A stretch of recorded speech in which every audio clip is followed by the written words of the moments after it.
May isang nayon ng piniperwisyo ng isang Fenrir kaya napagdesisyonan ng mga mamamayan dito na kunin ang serbisyo ng sikat na party na Flaming Dragon Fang para puksain ang Fenrir. Binubuo ang kanilang party ng Swift Ranger na si Bandana, Priestess na si Marla Feast, Flaming Warrior na si Golnova at ang kanilang factotum na si Kurt. Matapos nilang matalo ang Fenrir ay tinagurian na silang isang heroes party. Tuwing oras ng labanan ay walang masyadong naiaambag si Kurt sa party kaya isang araw ay napagdesisyonan ni Golnova na tanggalin na siya. Hindi siya makapaniwala matapos niyang malaman na tinatanggal na siya at kahit nakiusap pa siya ay wala pa din siyang nagawa. Ang isa pa niyang problema ay kaunti lang ang naitabi niyang pera kaya minabuti niya na maghanap ng trabaho sa Hello Workstation. Pagkapasok niya ay kaagad siyang inasikaso ng receptionist na si Kirschel. In-interview muna siya kaya nalaman ni Kirschel na dati pala siyang miyembro ng Flaming Dragon Fang at kahit nakakahiya ay sinabi niya pa din na tinanggal siya dito. Buti na lang ay hindi siya hinusgahan ni Kirschel at sa halip ay pinalakas pa nito ang kanyang loob para sa aptitude test dahil baka umano makita nila dito na may tinatago pala siyang talento. Ngunit nang lumabas na ang resulta ng kanyang aptitude test ay puro G rank ang kanyang nakuha at ibig sabihin lang nito ay wala talaga siyang talento sa kahit anong combat skill. Tanging pag-asa niya na lang ngayon ay sa blacksmithing at alchemy pero dahil absent ang kanilang technician ay kailangan niya pang maghintay ng isang linggo. Dahil kailangan niya na talagang makahanap ng mapagkakakitaan ay pinabuhat ni Kirschel sa kanya ang sandbag. Nang hinawakan niya ito ay napansin niya kagad na parang humigop ito ng kanyang mana. Nang mayangat niya ito ay bigla na lang itong bumigat ng sobra. Pero para kay Kirschel ay sapat na ang ipinakita niyang lakas para sa construction work. Ito ay magayos ng city walls at kahit nag-aalangan ng site foreman na si Alraid na tanggapin siya ay wala na itong nagawa dahil kulang sila ng tao. Binigyan siya kagad ng trabaho at ito ay maghalo ng semento at palitadahan ng pader. Makalipas ang 3 oras pagkabalik ni Alraid ay nagulat ito ng sobra sa kanyang trabaho. Hindi ito makapaniwala na sa loob lang ng 3 oras ay halos matapos niya ang buong western wall. Matapos ang 3 araw ay natapos niya kagad ang west at north walls na siyang ikinagulat din ng ibang magtatrabaho din sana dito. Sa sobrang bilis ng kanyang trabaho ay hindi na siya pinagtrabaho ni Alraid dahil mawawala na umano ng trabaho ang mga mahihirap sapagkat para talaga sa kanila ang trabaho na ito. Wala na siyang nagawa pa kundi bumalik na lang sa workstation. Ilang sandali lang ay napansin nila ang isang babae na nakikipagtalo sa isa pang receptionist matapos tanggihan ang kanyang job request. Kagad na lumapit sa kanila si Kirschel at ito pala ay dahil nakadepende sa ikatatagumpay ng job ang bayad. Lumapit sa kanila si Kurt para sabihan ng babae na nagngangalang Ulyssia na kukunin niya ang job request nito. Dahil pagmimina ang trabaho ay nag-alangan muna si Ulyssia na pumayag pero dahil wala siyang pera ay napilitan na lang siya. Pagkaalis nila ay may iniabot na cheque ang isang receptionist kay Kirschel para i-deposit sa account ni Kurt. Ito ang kulang na bayad ni Kurt sa construction na nagkakahalaga ng 200 gold coins. Dahil sa pagkagulat ni Kirschel ay napatras siya sa mga sandbag. Dito lang niya nalaman na hindi pala mga sandbag ang mga ito dahil ito umano ang ginagamit para sukatin ang mana ng isang tao. Mas bumibigat ito kung maraming mana ang isang tao at hindi naman nagre-react kung normal na tao lang ang nagbubuhat. Biglang naalala ni Kirschel si Kurt dahil nakita niya kung gaano ito nahirapan kaya napaisip siya kung ano nga ba ang totoong pagkatao ni Kurt. Nang makarating na sila Kurt sa mining site ay kaagad na nakahanap si Kurt ng gemstone na posibleng aabot sa 3 gold coins ang halaga. Makalipas ang ilang oras ay mas marami pang mga gemstone ang nakuha ni Kurt at dahil maliliit ang mga ito ay kailangan muna nila itong gawing magic crystal. Akala ni Ulyssia ay hahanap pa sila ng magic craftsman kaya nagulat na lang siya na nagawa na ito ni Kurt at ang mas ikinagulat niya ay mabilis lang itong tinapos ni Kurt dahil ang pagkakaalam niya ay kakailanganin pa ng 1 oras para maisagawa ito. Pagsapit ng hapon ay nagpaalam muna si Ulyssia para ibenta ang mga magic crystals at kinabukasan ng umaga pa siya babalik. Pagkadating niya sa syudad ay ginamit niya ang posisyon niya dati bilang tagapagsilbi sa royal family para hindi siya panghinalaan. Dumiretso siya kagad sa shop ng kaibigan niya at isang royal court mage na si Mimiko para dito ibenta ang mga magic crystals. Nang sinuri ni Mimiko ang magic crystal ay kagad niya itong binili sa halagang 10 gold coins na siyang ikinagulat ni Ulyssia. Dahil may 50 magic crystals siyang dala ay 500 gold coins ang ibinayad sa kanya ni Mimiko. Pero bago siya umalis ay may 2 pabor na hiniling sa kanya si Mimiko. Una ay dito lang dapat siya magbebenta ng mga magic crystals at ang pangalawa ay gusto niyang malaman kung sino ang gumawa ng mga magic crystals. Hindi naman kagad nasagot ni Ulyssia si Mimiko dahil gusto niyang humingi muna ng permiso kay Kurt. Dagdag pa ni Mimiko ay pwede niya din umanong Olfran ang gumawa ng magic crystals ng directorship sa Royal Magic Technology Research Lab na may title na Honorary Baron o Honorary Count. Pagkaalis niya dito ay dumiretso siya kagad sa workstation para alamin ang totoong katauhan ni Kurt at pagkadating niya dito ay ito din pala ang gustong malaman ni Kirschel. Para pumayag si Kirschel na maipakita sa kanya ang survey report ni Kurt ay muli niyang ginamit ang dati niyang posisyon. Matapos niya itong mabasa ay pinadeposit niya na din ng mga gold coins sa account ni Kurt. Maliban dito ay pinagbawalan din niya si Kirschel na ibigay kahit kanino ang kahit anong impormasyon tungkol kay Kurt. Kinabukasan pagkabalik ni Ulysses ay nagulat na lang siya na nakapagtayo kaagad ng bahay si Kurt sa loob lamang ng maikling oras. Pero para kay Kurt ay normal lang ito dahil ganito din ang ginagawa ng kanyang mga kanayon sa Husk Village. Kasalukuyan namang nasa misyon ng Flaming Dragon Fang pero kumpara dati ay hirap na sila ngayon na tapusin ang kanilang mga misyon. Dahil dito ay nakikita na ni Bandana ang nalalapit na pagbagsak ng Flaming Dragon Fang. Ipinalam ni Ulysses kay Kurt ang offer ni Mimiko pero tinanggihan niya ito dahil hindi niya ma-imagine ang kanyang sarili na nagtatrabaho sa mataas na posisyon. Hindi na din sila nagsayang pa ng oras at lumakad din sila kagad para magmina ulit. Napagpasyahan ni Kurt na balikan ang area kung saan may nakita silang malaking crystal kahapon habang si Ulysses naman ay sa ibang lugar na pamwesto. Makalipas ang ilang oras na paghuhukay ay tuwang-tuwa si Ulysses na sa wakas ay may nahukay na din siyang topaz. Plano niya ngayon ay hingi ng tulong ni Kurt na gawin din itong magic crystal. Nagtungo siya sa kinaroroonan ni Kurt na nakagawa na ng tunnel na siya na di namang inaasahan niya. Nakita niya si Kurt na abala sa paghahakot ng mga walang kwenta o manong mga bato. Pero napansin niya ang ganda ng mga bato at nagulat na lang siya nang sabihin ni Kurt na mga mithril ore ang mga ito. Ang pagkakaalam niya ay mas mahalaga pa ito kaysa sa ginto o platinum at kaya pala nasabi ni Kurt na walang kwenta ang mga ito ay dahil marami silang namimi ng mithril ore sa kanilang nayon kaya tinatapon na lang nila ang mga ito. Hindi lang pala mga mithril ore ang namina ni Kurt dahil may nakuha din siyang orichalcum. Tinapos nila ang pagbimina sa loob ng 2 araw at bumalik na sila sa Samaela. Napakinabangan naman ni Ulysses ang tunnel na ginawa ni Kurt at ang kikitain niya dito ay sapat na para sa mga babayaran niyang buwis. Nang papasok na si Kurt sa workstation ay may tumawag sa kanya at ito pala ay si Bandana. Akala niya ay kasama din ito sila Gulnova kaya dito niya na nalaman na hindi na din pala ito miyembro ng Flaming Dragon Fang. Nasangkot pala sa gulo si Gulnova dahilan para maging wanted na ito. Pero sinabi lang niya kay Kurt ay tinanggal din siya para hindi ito masali sa gulo. Dahil saktong naghahanap ng trabaho si Kurt ay may inirekomenda siyang trabaho at ito ay sa isang atelier meister. Kagad itong nagtungo sa ibinigay niyang address at wala itong kaalam-alam na palihim niya itong minamatyagan. Pagkadating ni Kurt sa atelier ay hinarap siya ng assistant ng atelier meister na si Michelle. Tuwang-tuwa ito na sa wakas ay may tutulong na sa kanila at ito pala ay maglinis ng napakabaho at napakaruming kusina. Biglang tinawag si Michelle ng kanyang master kaya hindi na din nagsayang pa ng oras si Kurt at inumpisahan niya kaagad ang paglilinis. Makalipas ang 30 minuto ay natapos na siya sa paglilinis. Dahil hindi niya na alam ang susunod niyang gagawin ay hinanap niya si Michelle at napunta siya sa silid ng isang babae. Kagad siyang humingi ng paumanhin dito at nagpakilala na din dito. Napansin niya ang marka sa tiyan nito at dito niya na nalaman na sinumpa pala ito. Humingi siya ng pahintulot na hawakan ito at dahil hindi ito nasasaktan ay naisip niya na sira-sira na siguro ang mga organ nito. Bigla na lang kumulo ang tiyan nito at ikinatuwa niya ito dahil kahit papano ay may gana pa itong kumain kaya napagpasyahan niya na ipagluto ito. Nang ibinenta na ni Ulysses ang mga mithril at orichalcum ay umabot ito sa 50,000 gold coins. Kahit si Mimiko ay hindi makapaniwala na totoo pala ang mga ito. Ang ipinagtataka din nila ay kung paano malayang nakakagalaw ang katulad kay Kurt na may malahalimaw na talento. Plano ni Ulysses ay magsilbi ng bodyguard ni Kurt pero ang problema niya ay kung paano mapapapayag si Kurt. Pagkabalik nila Michelle ay dito na nakilala ni Kurt ang master nitong si Ophelia. Matapos nitong malaman na para sa babae sa kwarto ang niluluto niya ay kaagad siyang sinabihan na huwag ipagsasabi kahit kanino ang tungkol sa babae. Sa ngayon ay pinauwi na siya at bukas na lang umano siya bumalik. Dinala ni Ophelia sa babae na tinawag niya sa pangalang Liz ang niluto ni Kurt. Nang kinain nito ni Liz ay bigla na lang siyang may naramdaman na hindi maganda.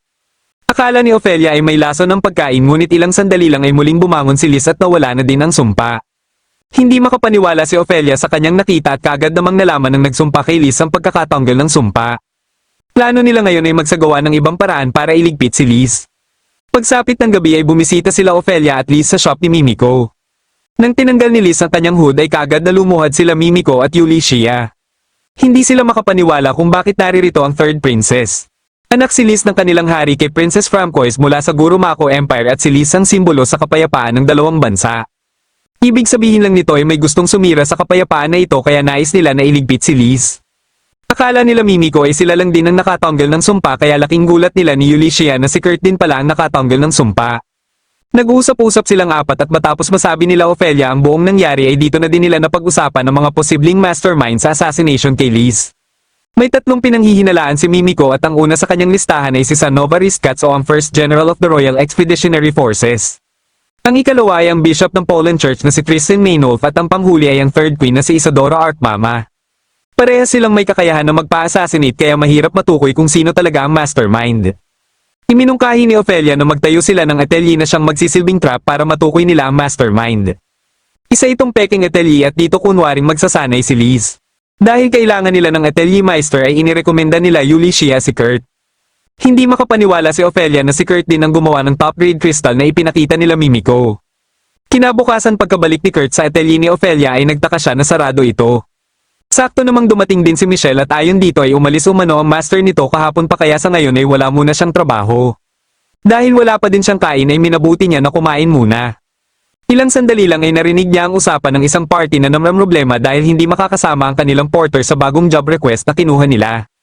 Kampante siya na kayang-kaya niya ang pagiging porter kaya lumapit siya kagad sa mga ito para mag-apply. Ngunit dahil sa hubog ng kanyang katawan ay inisip kagad ng mga ito na hindi niya kakayanin ang pagiging porter. Para maipakita na may sapat siyang lakas sa pagbubuhat ay binuhat niya ng sabay ang dalawang lalaki. Dahil dito ay tinanggap na siya at kaagad din silang lumakad. Dito na din nagpakilala ang mga ito na sila Kans, Danzo at Sine na kapatid ni Kans. Ilang minuto pagkapasok nila sa kuweba ay may nakita kaagad silang goblin. Dali-dali nila itong iniligpit bago pa ito makapagtawag ng ibang goblins. Ngunit huli na ang lahat dahil narinig pa din ng ibang goblins ang signal. Boses sa naririnig nilang sigawan ay sigurado sila na sobrang daming goblins ang papalapit sa kinaroroonan nila. Buti na lang ay may nakitang secret passage si Kurt kaya dali-dali silang pumasok dito. Plano pala nila Kans at Danzo ay harapin ang mga goblins para magkaroon ng pagkakataon sila Kurt at Sina na makatakas. Kahit labag sa kalooban ni Sina ay sinunod niya pa din ang plano. Ngunit nang gumamit na siya ng Luminous Moss ay laking gulat niya nang makita ang mga Iron Dragon Golem. Napagpasyahan naman nila Ulysses at Liz na bisitahin si Kurt at pagkapasok nila sa silid nito ay biglang may narinig na boses si Ulysses. Ito pala ay si Bandana at ipinaalam nito sa kanila kung nasaan si Kurt. Dali-daling lumabas si Ulysses ngunit mabilis na nakaalis si Bandana. Napagpasyahan niya na pumunta sa sinabing lugar ni Bandana at dahil ayaw magpaiwan ni Liz ay wala na siyang nagawa kundi isama din ito. Nang makarating na sila sa kuweba ay nakilala naman kaagad ni Liz ang mga yapak ni Kurt na siyang ipinagtaka ni Ulysses. Ngunit hindi lang pala yapak ang nakilala nito dahil pati amoy ni Kurt ay alam din ito. Nakita nila sa unahan ng labanan kaya kaagad na kumilos si Ulysses para tulungan sila Kans. Dahil naman sa sobrang pagkagulat ay hindi na nakagalaw si Sina. Humingi na lang siya ng tawad kay Kurt na nadamay pa ito sa kanilang sitwasyon ngayon. Pero iba pala ang nasa isip ni Kurt dahil para sa kanya ay hindi problema ang mga golem at siguradong makakatakas sila. Dito na siya kumilos para harapin ang mga golem at ang una niyang pinunteriya muna ay ang buntot. Katapos ay sinunod niya ang ulo kaya natutulala na lang si Sine sa kanyang nakikita. Sinunod din kagad ni Kurt ang ibang golem at wala pang isang minuto ay naubos niya ng mailigpit ang mga ito. Dito na din niya sinabi na dati niya nang ginagawa ang pagmimina ng mga golem. Biglang dumating dito si Ulysses at matapos nitong makita ang sitwasyon ay naalala nito ang isang kwento tungkol sa isang tao na parang kagaya din kay Kurt. Manghang-mangha naman si Liz sa ginawa ni Kurt sa mga golem. Nang makapag-usap-usap na sila ay ipinaalam ni Ulysses kay Kurt ang plano nilang pagtatayo ng atelier. Maliban kay Kurt ay inalok din niya sila Kans sa maging parte ng atelier dahil kakailanganin pa umano nila ng mga adventurer. Pagkabalik nila ay dito na nagkakilala sila Kurt at Mimiko dahil ito pala ang naatasan para sa assessment ng aptitude test ni Kurt. Matapos ang assessment ay kinumusta ni Ulysses ang resulta na lumabas. Para maitago ang totoong resulta ng assessment ay hindi din sinabi ni Mimiko kay Kurt ang totoong resulta. Pero ang totoong resulta ay nakakuha siya ng SSS rank sa lahat ng kategorya. Aksidente namang narinig ni Kirschel ang kanilang usapan at para hindi ito madamay ay nagkunwari na lang ito na walang narinig. Kinabukasan mismo ng umaga ay dinala na sila kung saan umano ang atelier at ito ay sa Frontier Town. Pagkadating nila dito ay isang malawak na bakanteng lupa ang bumungad sa kanila dahil itatayo pa lang pala ang atelier. Tinanong ni Ulysses si Kurt kung kaya niyang gumawa ng atelier na siya lang mag-isa kaya nagulat dito sila Kans. Kampante si Kurt na kaya naman niya itong magawa pero aabutin pa siya ng 3 araw. Matapos ilista ni Kurt ang ibang materyales na kailangan niya ay iniwan na siya nila Ulysses at dumiretso na ang mga ito sa inn. Hindi pa pala alam nila Kans na si Kurt ang nagligpit sa mga golem nung nasa kuweba sila kaya si Sina na ang nagsabi sa kanila. Gustong malaman ni Sina ang totoong katauhan ni Kurt at gayon din kina Ulysses at Liz. Dito na nagpakilala sila Ulysses at nagulat sila Kans sa isa palang prinsesa ang kasama nila. Dahil dito ay naisip nila na isa ding royal o noble si Kurt kaya nilinaw din ni Ulysses na kahit sila ay hindi din sigurado kung sino ba talaga si Kurt. Ipinalam na din ni Ulysses kina Kans na maliban sa combat skills ay puro SSS rank na ang ibang skills ni Kurt at ang atelier meister talaga na matatalaga sa ginagawang atelier ni Kurt ay siya lang din mismo pero hindi niya pa ito alam. Para malinawagan sila Kans kung bakit napatayo sila Ulysses ng atelier ay sinabi na din nila ang tungkol sa sitwasyon ni Liz. Kasabay ng layunin nila na matukoy ang mastermind sa pag-assassinate kay Liz ay prinoprotektahan din nila ang totoong katauhan ni Kurt. Matapos marinig nila Kans at Danzo ang lahat ay nangako sila pareho na tutulong ngunit hindi naman kaagad nakapagdesisyon si Sine dahil para sa kanya ay hindi tama na marami silang tinatago kay Kurt. Nagtungo siya sa kinaroroonan ni Kurt at pagkadating niya dito ay nagulat siya sa bilis ng progreso sa trabaho ni Kurt. Pagkalapit sa kanya ni Kurt ay nagkaroon muna sila ng pag-uusap. Nakita niya sa mukha nito kung gaano ito kasaya sa kanyang sitwasyon kaya dito niya na napagpasyahan na protektahan din ito. Kinausap naman ni Danzo ang informant na kinuha niya at ito ay si Bandana. Nalaman niya na trinidor pala sila ng kanilang porter na si Bibanuki. Tumanggap umano ito ng mga trabaho mula sa mga party na may galit sa kanila at ito ay para pabagsakin ng kanilang party. Pagsapit ng gabi ay nakita niya ito sa isang kainan kaya gulat na gulat ito sa kanya. Dali-dali itong tumakas ngunit hindi pa din ito kayang matakasan ng isang samurai. Buti na lang ay walang balak si Danzo na iligpit siya at binalaan lang siya na lumayo na sa Sakura Party. Pero dahil sa sobrang takot ay nanigas ito at nawala ng malay. Plano sana ni Bandana na siya na lang ang magligpit dito pero bigla itong kinuha ng phantom ng mga tauhan ni Mimiko. Nakatanggap siya ng mensahe tungkol kay Marlefis at dahil sinabihan siya ng kanyang master na hayaan na lang ito ay napagdesisyonan niya na magtungo na sa hometown ni Kurt. Nang matapos na ni Kurt ang atelier ay hindi makapaniwala sila Kans na ang bakanteng lote 3 araw ang nakakaraan ay isa ng napakagandang bilya na may napakalaking mansyon. Nilibot sila ni Kurt sa loob ng atelier at dito na nila nakita ang ibang produkto ng mga materyales na hiningi ni Kurt. Nang malaman nila na sa tabi ng kusina lang matutulog si Kurt ay nagtulong-tulong silang lahat na hikayatin ito na gamitin muna ang kwarto ng atelier meister dahil magsisilbi muna siyang caretaker dito habang wala pa ang atelier meister. Ipinatawag naman ni Bishop Kristen si Marlefis para ipalam sa kanya na tinatanggal na siya sa Poland Church. Ito ay dahil sa mga kasalanan umano na nagawa ng kanilang party. Pero kung magagawa niya umano ang ipapatrabaho sa kanya ay papatawarin siya ng simbahan at gagawing priest. Pinainom sa kanya ang wine na galing umano sa Gurumako Empire at dahil may tiwala siya kay Bishop Kristen ay hindi siya nagdalawang isip na inumin ito. Dito na sinabi ni Bishop Kristen ang trabaho na ipapagawa sa kanya at ito pala ay tulungan sila na iligpit si Liz.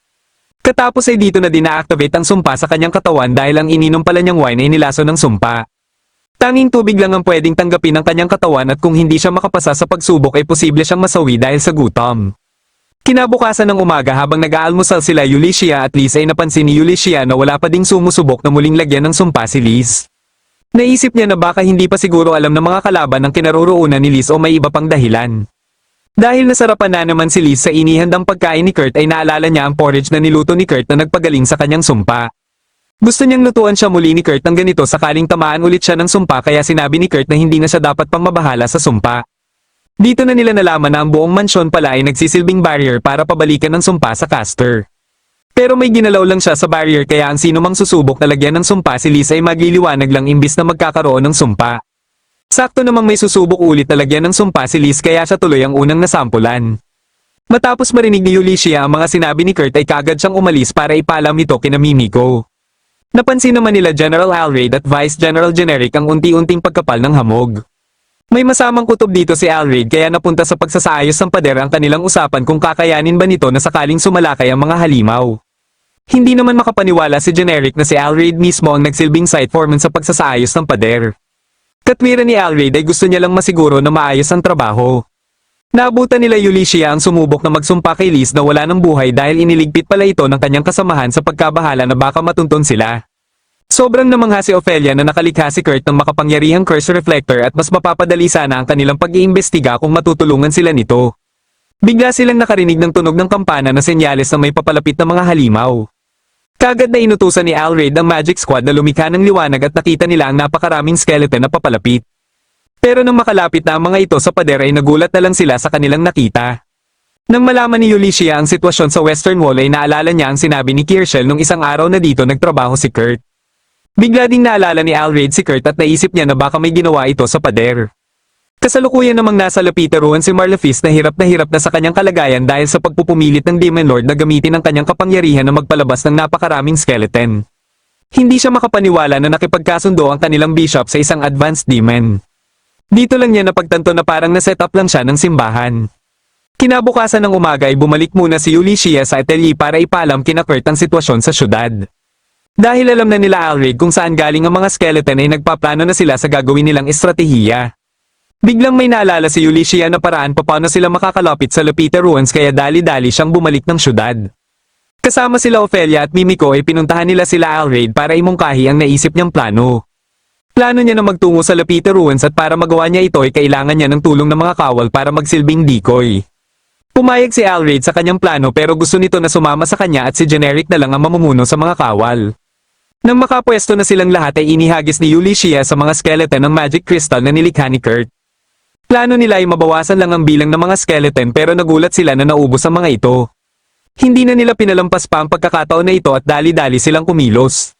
Naisipan naman ni Kurt na lumikha ng maliit na bersyon ng katana ni Danzo pero alam niya na mahinang klase ang pagkakagawa niya. Bigla siyang tinawag ni Liz at nang makita nito ang kanyang gawa ay nagandahan nito sa punyal. Kaya ibinigay niya na lang ito kay Liz at dito na siya naglakas loob na tanungin si Liz kung may mga nagtatangka ba sa buhay nito. Hindi na ito naitanggi pa ni Liz kaya humingi na lang ito ng tawad na nadamay pa sila Kurt at Ulysses sa kanyang problema. Hindi makapaniwala si Kurt na wala siyang ginagawa habang sila Ulysses ay nasa Lapita Ruins para pigilan ng mga gustong iligpit si Liz. Dahil parehas nilang gusto ni Liz na tumulong ay napagpasyahan nila na magtungo din sa ruins. Matapos makapag-ayos ni Liz ay sinubukan niya ang sinabi ni Kurt kung paano mapa-activate ang spell sa punyal.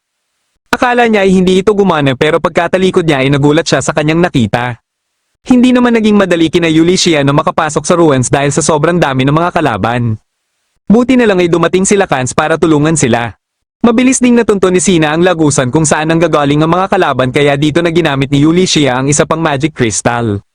Nang papasok na sana sila ay may panibagong mga halimaw na naman ang papalabas kaya napagpasyahan nila Kans na sila ang humarap sa mga ito. Nang makita ng Demon Lord na nasa loob na sila Ulysses ay minabuti niya na salubungin ang mga ito. Matapos mailigpit nila Ulysses ang panibagong hukbo na sinusummon ay nagpakita na sa kanila ang Demon Lord. Hindi na nagpaligoy-ligoy pa si Ulysses at kaagad niya itong inatake gamit din ng magic crystal. Ngunit nagulat siya na hindi umubra dito ang epekto ng magic crystal. Kahit ang pisikal na atake mula kay Alraid ay hindi din umubra. Muli silang umatake at sa pagkakataon na ito ay sabay na silang dalawa. Pero kahit pinunterian na nila ang ulo at puso ng Demon Lord ay muli lang itong nagre-regenerate. Unti-unti naman ang nawawala na ng pag-asa si Marlefist na makakaligtas pa siya dito dahil di magtatagal ay alam niyang bibigay na ang kanyang katawan dahil sa gutom. Gusto niya sanang makakain muli ng luto ni Kurt at dito niya na narinig ang boses ni Kurt. Akala niya ay imahinasyon niya lang ito hanggang sa bigla na lang gumuho ang sahig sa kanyang harapan. Lumabas mula dito sila Kurt kaya dito niya na napagtanto na totoong boses pala ni Kurt ang kanyang narinig. Nang makita niya si Liz ay naisip niya kagad na alam na din siguro ni Kurt na kasabot siya sa assassination ni Liz. Pero nang malaman ni Kurt na tinanggal siya sa simbahan ni Bishop Kristen ay naisip ni Kurt na sumama ng sobra ang kanyang loob dito kaya inatake niya ang syudad. Gayunpaman ay naintindihan kagad ni Liz na si Bishop Kristen ang mastermind. Matapos nilang malaman na nasa taas pa sila Ulysses ay napagpasyahan ni Liz na siya na ang aakyat sa taas para si Kurt na magtanggal sa magic circle. Pagkaalis ni Liz ay kumuha ng mop si Kurt para simulan na ang paglilinis. Sa isip-isip ni Marlefist ay parang tanga lang si Kurt sa ginagawa niya ngunit nagulat na lang siya nang madaanan na ng mop ang magic circle. Kagad itong naramdaman ng Demon Lord kaya dali-dali niyang inilagan ng atake nila Ulysses. Naintindihan din naman kagad ni Ulysses ang sitwasyon ng Demon Lord pero hindi ito pumayag na lang basta-basta na magamit niya ang magic crystal. Dito na din dumating si Liz kaya hindi na nagpaligoy-ligoy pa ang Demon Lord na atakihin siya. Tuwang-tuwa ang Demon Lord na makukumpleto na din ang kasunduan ngunit nagulat na lang siya nang marinig niya ang boses ni Liz. Ipinaliwanag ni Liz kung paano ito nangyari at ito pala ang kapangyarihan ng magic sword na ibinigay sa kanya ni Kurt.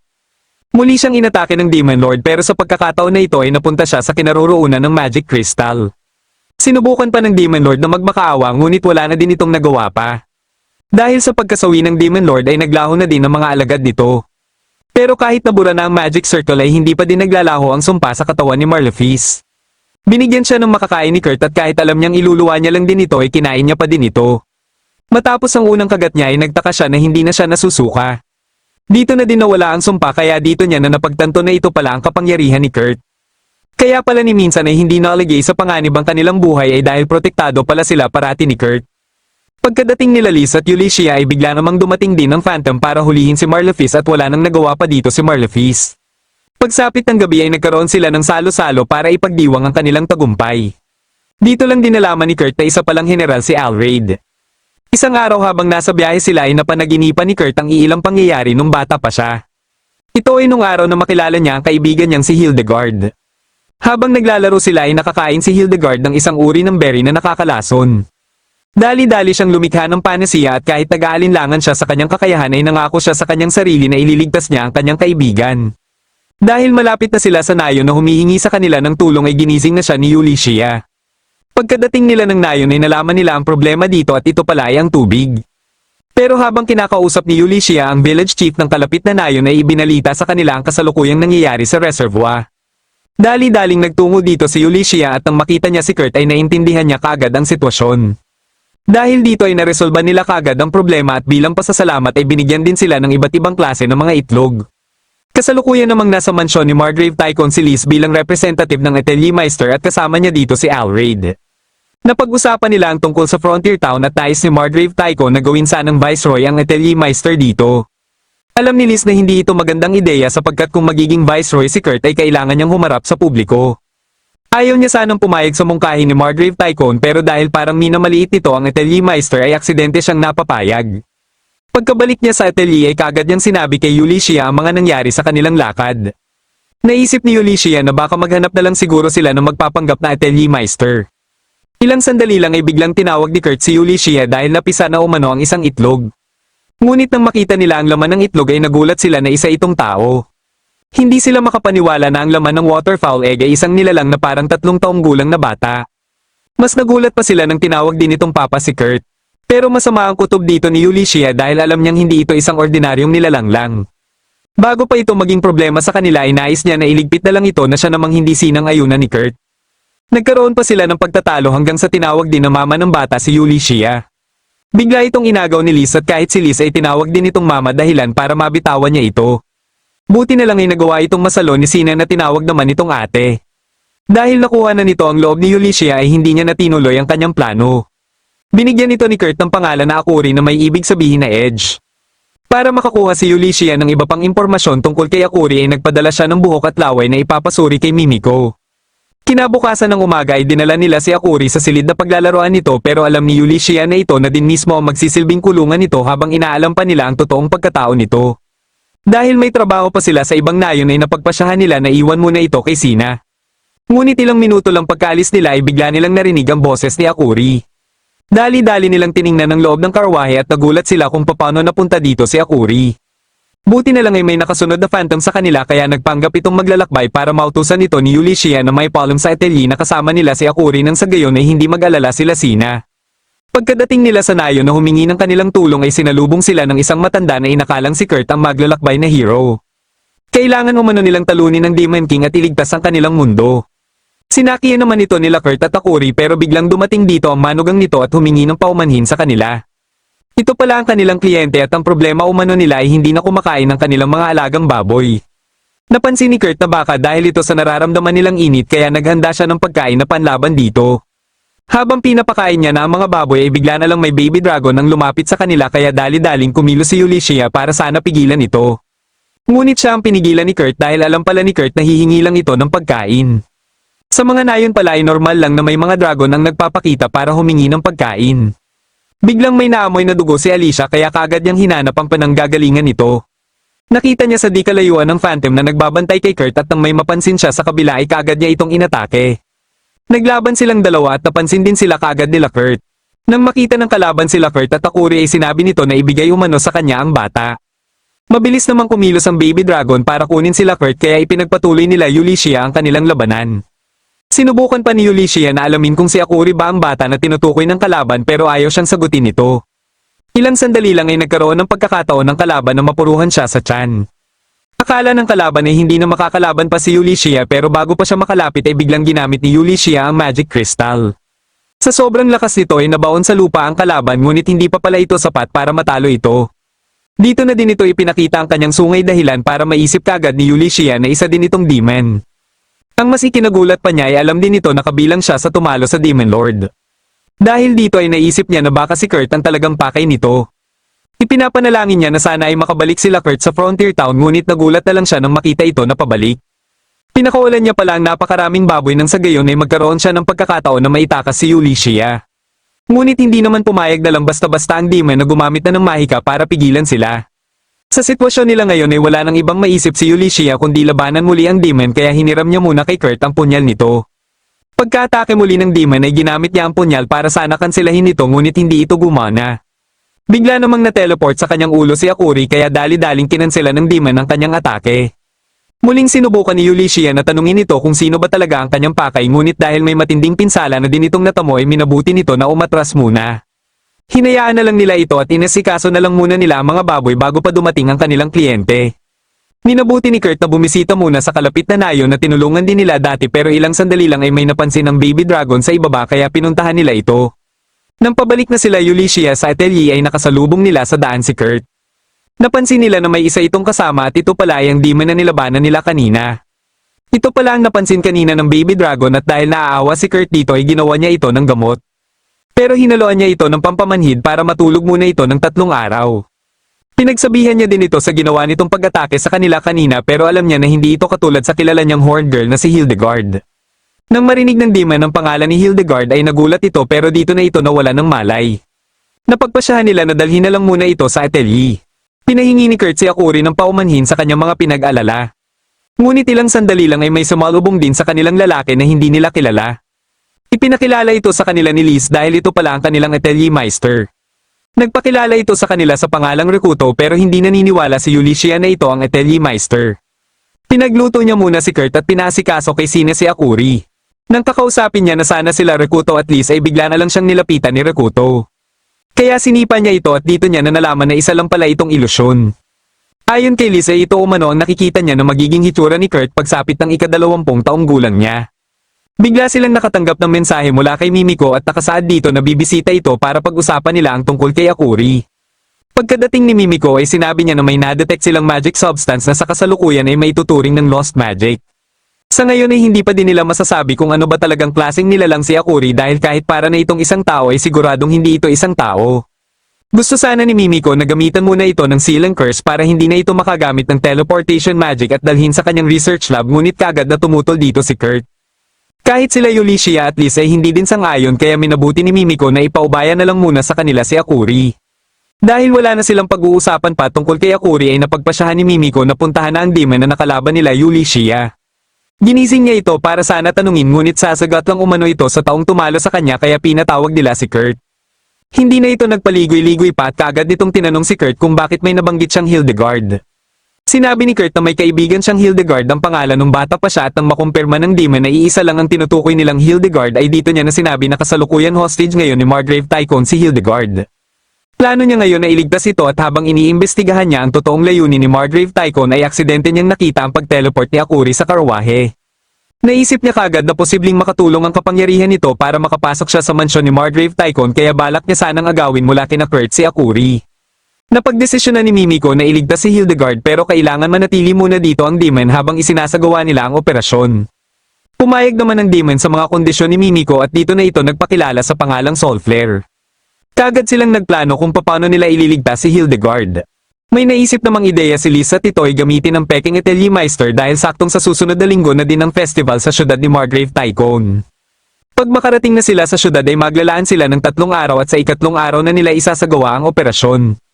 Habang ang una at pangalawang araw naman ay magsasagawa sila ng pag-aaral sa local market kasama si Kurt. Para sa unang araw ay si Liz ang sasama kay Kurt at si Ulysses naman sa pangalawang araw. Kasama si Akuri ay sinulit ni Liz ang pagkakataon na ito na masolo si Kurt. Maliban sa pagtikim ng iba't ibang pagkain ay sinubukan din nila ang ibang palaro. Kinabukasan ng umaga bago lumakad si Ulysses para samahan si Kurt ay muli niyang inalala ang araw nung ginawan siya ni Kurt ng bagong espada.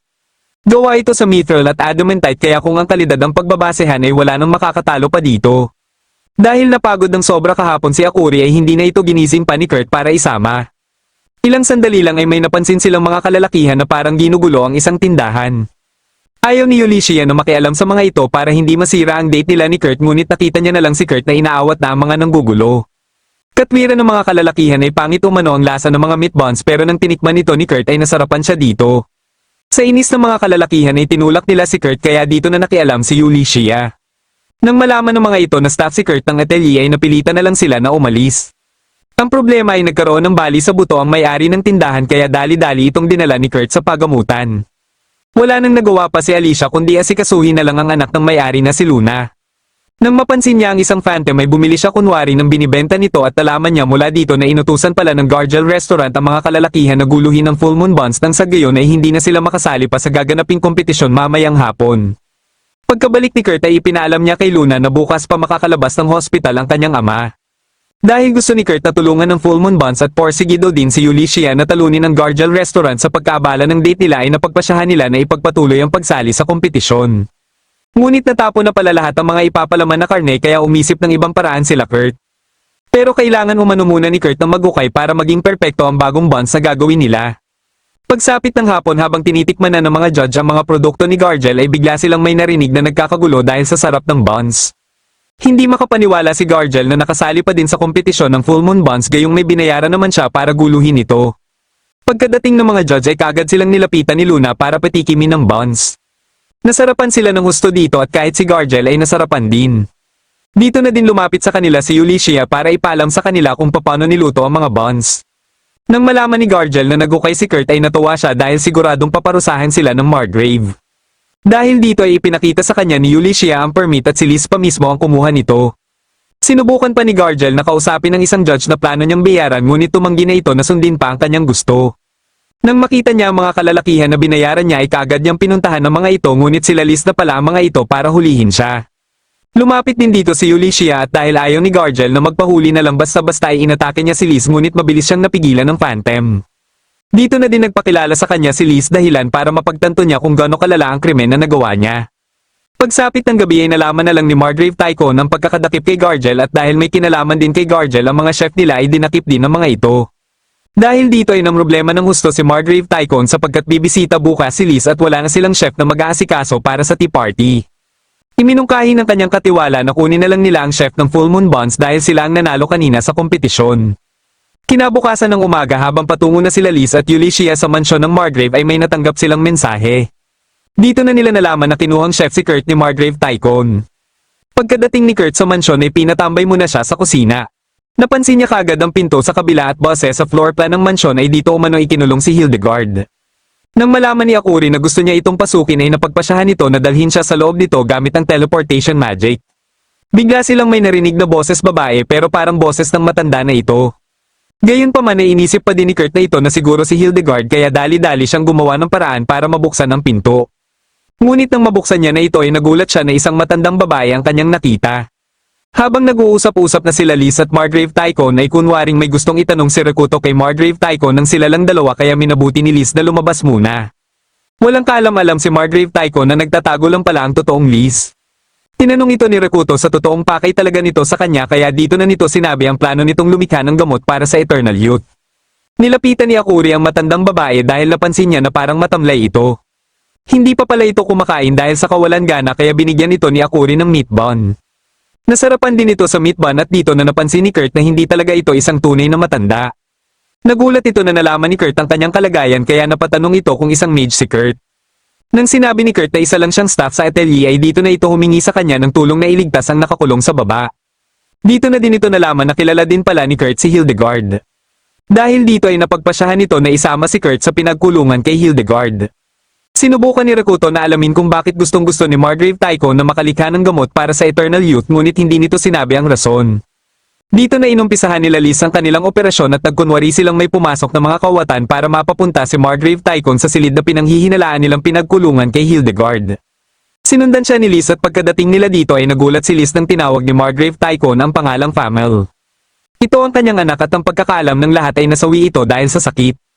Dumiretso ito kung saan din dumaan sila Kurt at matapos makumpirma ni Liz na may ibang babae nga dito at maamoy ang amoy ni Kurt ay napagpasyahan niya na bumalik muna kina Yulicia. Pagkadating nila Kurt sa kinaroroonan ni Hildegard ay tuwang-tuwa si Kurt na makitang muli ang kanyang kaibigan. Napansin niya na parang walang nagbago sa pisikal na anyo nito at ito pala ay dahil sa pinainom niyang gamot nung malason ito. Nagkamali pala siya sa ratio at ang masaklap pa umano ay umalis din siya ng nayon. Kagad namang inawat ni Akuri si Hildegard na saktan ng kanyang papa dahilan para isipin din ito na anak talaga ni Kurt si Akuri. Humingi ito ng makakain ngunit tanging matigas na tinapay lang ang dala ni Kurt. Humingi na din ito ng pabor kay Kurt kung makakagawa pa ba si Kurt ng Eternal Youth Medicine pero ang problema ay wala nang makitang rainbow flowers si Kurt. Dito na din nalaman ni Kurt na ang matandang babae pala na kasama nila ay ang anak ni Margrave Tycoon. Akala niya ay pinipilit ni Margrave Tycoon na patigilin ang pagtanda ni Famel kaya sa pagkadismaya ni Famel ay uminom siya ng gamot para maging matanda. Kaya pagkadating ni Margrave Tycoon ay kagad niya itong pinagsabihan. Hindi nila maintindihan ang mga pinagsasasabi ni Kurt kaya minabuti ni Hildegard na paralisahin muna ito. Katapos ay muling tinanong ni Hildegard si Famel kung gusto pa rin ba nito na iligpit niya si Margrave Tycoon. Hindi makapaniwala si Margrave Tycoon sa pinaplano sa kanya ng kanyang anak at dahil ayaw pa niyang mamatay ay nagtatakbo siya palabas. Ngunit nakabantay na pala sila Liz at Yulicia at alam na ng mga ito ang buong katotohanan tungkol kay Famel. Ayaw niyang tanggapin na dito lang magtatapos ang kanyang mga paghihirap at sakripisyo para maibalik ang normal na kalagayan ng kanyang anak. Sinunod niya lahat ng utos sa kanya ng nakilala niyang lalaki pero dahil hindi pa niya nakakamit ang kanyang layunin ay wala na siyang ibang pagpipilian kundi mag-summon na ng demon. Ngunit hindi gumana ang magic circle at ito pala ay dahil nag-iba ang daloy ng ley lines matapos magukay si Kurt. Biglang dumating dito si Hildegard para isagawa na ang hiling sa kanya ni Famel. Alam pala nila na magsusuman ng demon si Margrave Tycoon at ito ang rason bakit kailangan na nilang wakasan ang buhay nito. Bigla namang dumating dito si Famel at nagulat sila na bumalik na ang orihinal nitong hitsura. Ayon dito ay dahil umano ito sa hot springs ba na kinain niya. Napagpasyahan ni Liz na pagsilbihin na lang si Margrave Tycoon sa atelier kaysa parusahan nito at nangako naman ito ng buong katapatan. Akala nila ay tapos na ang kanilang problema ngunit bigla na lang may dumating dito na isa pang demon na tinawag ni Hildegard na Scripter. Ito ang demon na nagdala kay Hildegard kay Margrave Tycoon at nagturo din sa kanya paano mag-summon ng demon. Layunin nito ay patakihin ng mga demon sa mga tao ngunit sinabihan na pala ni Hildegard ang kanyang mga nasasakupan na hindi gumawa ng kahit anong pag-atake sa mga tao kahit ano pa ang mangyari sa kanya. Nalaman din nila na ito din ang nag-udyok kay Bishop Tristan sa pag-assassinate kay Liz. Kahit ang sumpa kay Famel ay ito din ang may gawa kaya sa galit ni Margrave Tycoon ay sinugod niya ito. Dito na din kumilo si Yulicia at dahil sa matindi niyang espada ay nagawa niyang mabasag ang panangga ng kalaban. Naisip kagad nito na isang holy sword ang gamit niyang espada kaya minabuti nito na umatras muna. Pero bago ito umalis ay nagawa pa nitong mapa-activate ang magic circle. Lumabas mula dito ang demon na nakalaban nila Yulicia sa Lapita Ruins dahilan para ikagulat din nila ito. Sinubukan nila itong atakihin ng sabay-sabay ngunit naunahan lang sila nito. Ilang sandali lang ay dumating dito sila Kurt at nagulat si Kurt na muli siyang makakakita ng isang Demon Lord dahil ang akala niya ay naubos na ang mga ito. Nainsulto ang Demon Lord sa mga sinabi ni Kurt kaya umatake siya ngunit na-teleport lang ito ni Akuri sa kanyang likuran. Pero muli lang itong umatake at sa pagkakataon na ito ay si Yulicia na ang sumangga dito gamit ang kanyang Secret Art Drain Sword. Katapos ay ginantihan niya ito pero nagawa pa nitong makaatake kay Hildegard. Akala niya ay nagtagumpay na siya pero napatawa lang si Hildegard dahil ang matigas na tinapay pala ang tinamaan niya. Nang malaman niya na likha ito ni Kurt ay dito niya na napagtanto na taga House Village pala si Kurt na siyang kinakakatakutan nilang nayon. Matapos ang mga nangyari ay napagpasyahan ni Margrave Tycoon na gawaran si Kurt ng titulo bilang isang honorary knight. Dito na nagtatapos ang huling episode ng The Unaware Atelier Meister Season 1. Kung nagustuhan mo ang ating kwento ay huwag kakalimutang mag-like at mag-subscribe na din para malalaman mo kagad kung may bago akong video.